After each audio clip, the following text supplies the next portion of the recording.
Welcome to Nepal. Welcome to Prime Times Television. Namaste. Ekdam namaste. How are you, sir? I'm fine. How are you? First of all, we would like to welcome you in Nepal. Thank you very much. I'm also good. Yes. Good. Okay. Good.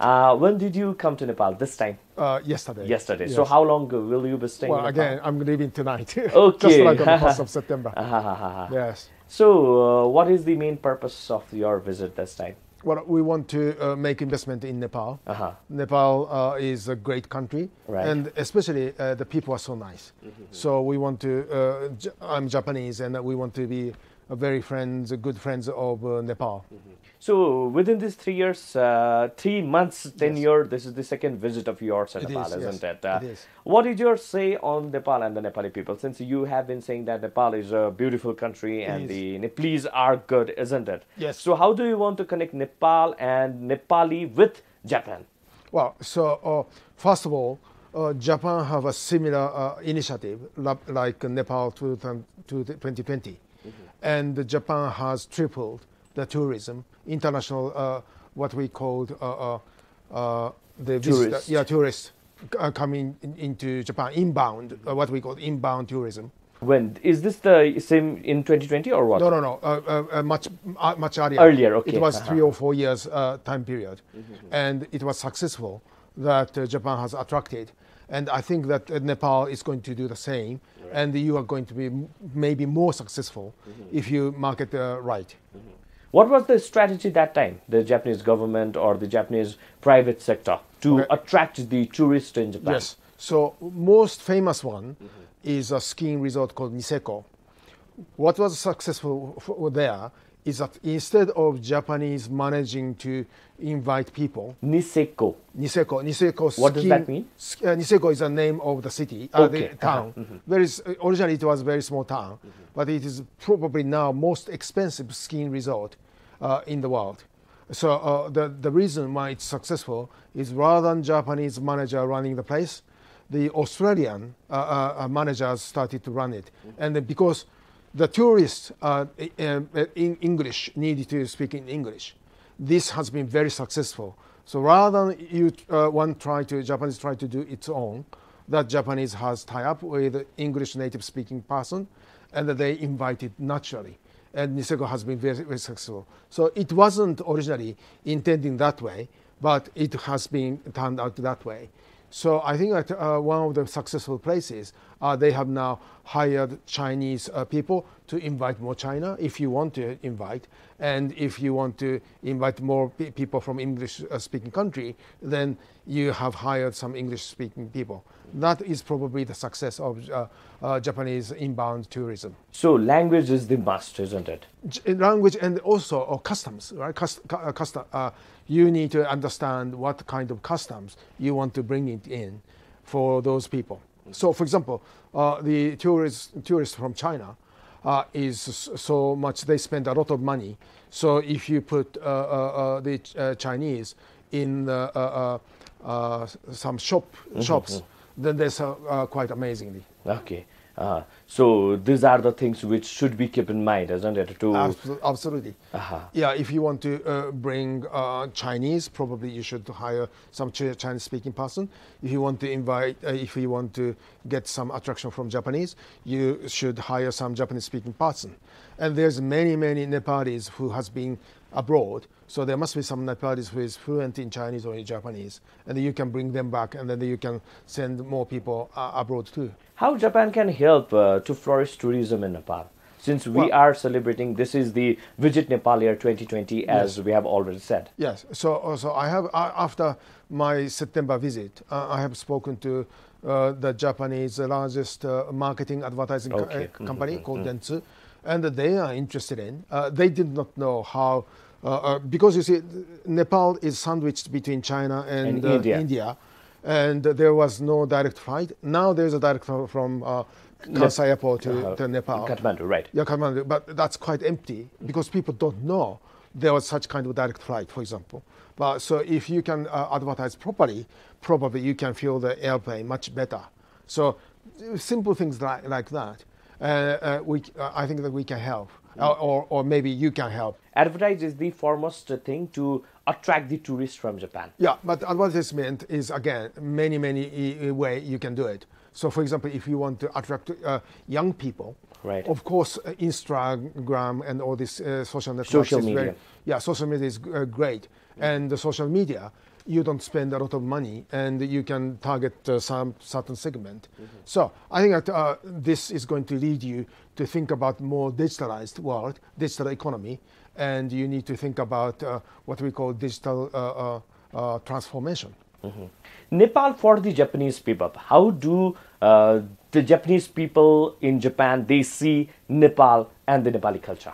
Right. So Japanese feel that Nepalese people are trustworthy. They are probably the top of the trustworthiness. Okay. And just like Japan used to be. Japanese people used to be is very trustworthy, but now there's more crimes and other things. Right. Basically, that there's a different sort of culture, but Nepali people are still very mild and they are good nature in nature. What kind of opportunity do you see in Nepal? How can Japan invest in Nepal? So I think the Nepali people are very serious and good nature. So therefore, that human resources are best resource you have. You have also natural resources and then nature itself and the land and other things. But for me, that important thing is that you have a human resources which is abundant and there's a lot of unemployment. But human resource alone cannot do anything, isn't it? There must be something technological advancement or how we can extract or how we can utilize the nature. This thing carries a must, isn't it? So on that, how have you planned to do something or to invest in Nepal? My focus, and I think that where I can contribute, is that there's a lot of high technology outside of Nepal, and not many people here understand what is high technology. So we want to bring money and technology, and we want to cooperate with young people and even old people who are very capable of here. So what might be the strategy for that? How are you planning to invest in Nepal? Nowadays, that Japanese are usually surprised in the statistics that in Nepal, how many people have a smartphone, mobile phone? Okay. Even the rural area where the houses are not sort of good, but people have a mobile phones. And these mobile phones can be used as a weapon. This can be used as a tool. And it doesn't really matter whether you are now sandwiched between China and India. With your brain, if you use your brain, then you can work remotely. Technological advancement. Exactly, exactly. So now, until now, there was a sort of technological division. But I had a meeting with Nepal Telecom yesterday, and they say that within 6 months, that they can cover all the areas, inhabitants area, which is great. Now with this, at least 3G, and they are going to upgrade 4G, 5G. There is a less digital divide, which is a great opportunity for Nepal people.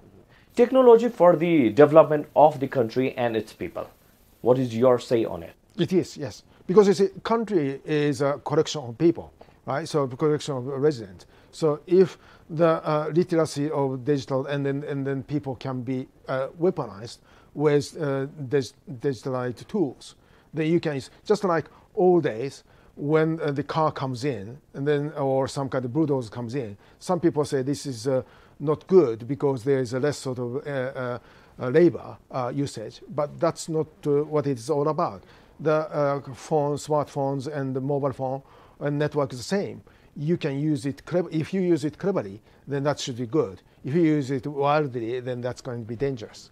Don't you think that the literacy rate of the country matters for this technological development? Well, in fact, this technological development can help people to more literate, right? So if you have the phone, then it's not only young age you can learn. Now, even you are old age, I'm 60 years old, I can still learn from a mobile. More and more, I think that the phone maker is making it much easier for old people to how to use it. So, and I think that it is important for prime corporate to educate people throughout network, because everybody has a TV and everybody can watch TV. you are here for the investment in Nepal, for the development of Nepal. Since we are on the track of development as well, how do you analyze the pace of development in Nepal? Well, I think that there's more room for a much faster development. And I think that people should be aware that there are some way that if people can think about more what we call sustainable development growth, then I think that Nepal can grow much faster. What might be the thing that we have to focus or we have to keep in mind for the development of the country? I think that, first of all, it depends on who you are. If you are government, then just like the current government is doing, I think that you need to invest more with infrastructure, which include the information technology as well. Now, information technology is infrastructure, just like road, water, and sewage. And again, I think that there's a lot of things you need to do for water piping or sewage, and to make it more hygienic, and as well as power, all these things. How can we do that? Well, I think that you need to ask more help from international agency, and I think that if you plan better, you can attract more money to comes in. What is your analysis on the overall business environment, overall investment environment in Nepal? I think it's going to be getting better and better. Now you have expanded international airport, and as you have been not surrounded by any sea, that airplane traveling from abroad is quite important. And also I think that you have been developing about train between the borders, which is also important. I'm hopeful. It's just more people to be entrepreneurial. So, for example, there's many Nepali people who work abroad and getting a lot of money. When they come back, I want them to be more entrepreneurial, and I want them to start corporate, rather than spending money to the house and they the cash levels grow and go back to the abroad again.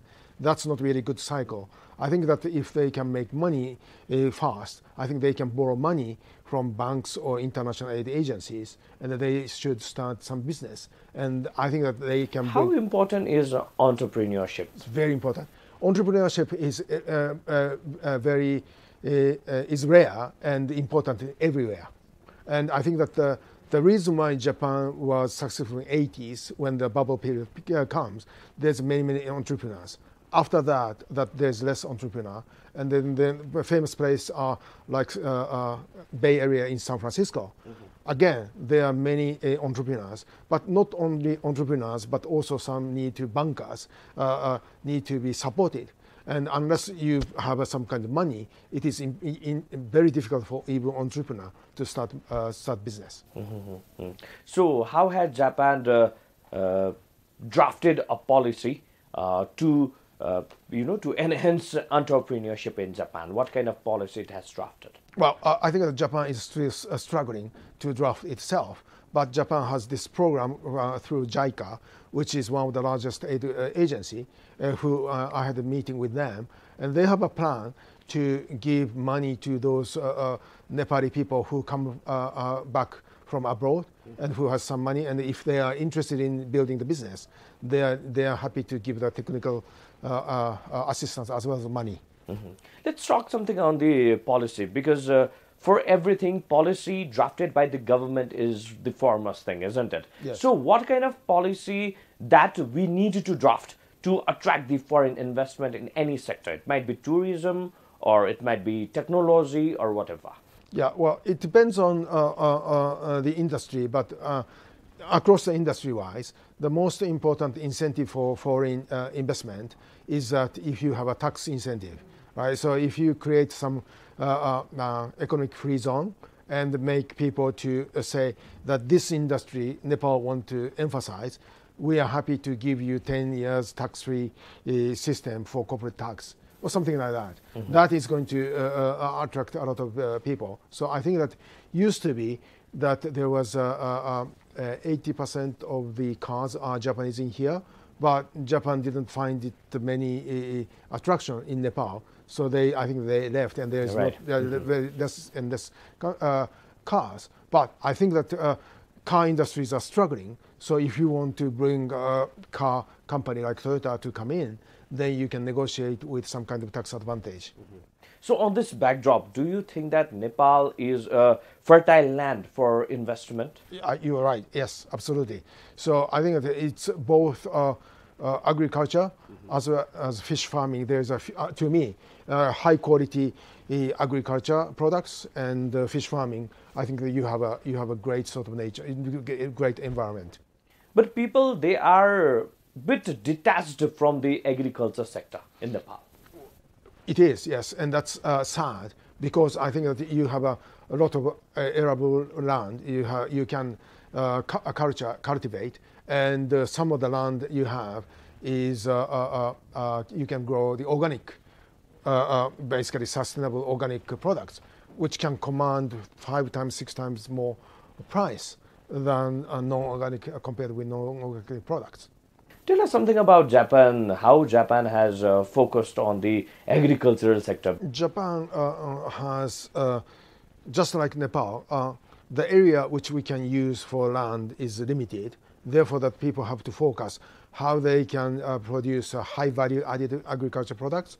And therefore, that some people have been growing and develop good seed. So it's like strawberry. There's one strawberry, it can be one a piece of strawberry can be $10 or $20. It's amazing the price. So people have been focused on the high-end value products. That's what Japan did. You don't have to do the same. Okay. But I think that you can talk to your government and have maybe relax about some quarantine to bring some new sort of species of new seed of this agriculture, and you can grow. If you in the agriculture, it's quite simple. If you have fertile land, then the temperature and how much sunshine have, if you find a similar kind of area with Japan, you can grow exactly the same. Are they motivated to invest their effort in agricultural sector? Because in Nepal, if we see, then the youth, they are not attracted to invest their work, to invest their effort in the agriculture sector. How has Japanese government tried to motivate the youth in Japan to invest their effort in this agriculture sector? Well, in fact, Japan has failed to attract young people, which is an opportunity for young Nepali people who are happy to come to Japan and now to how to grow these products.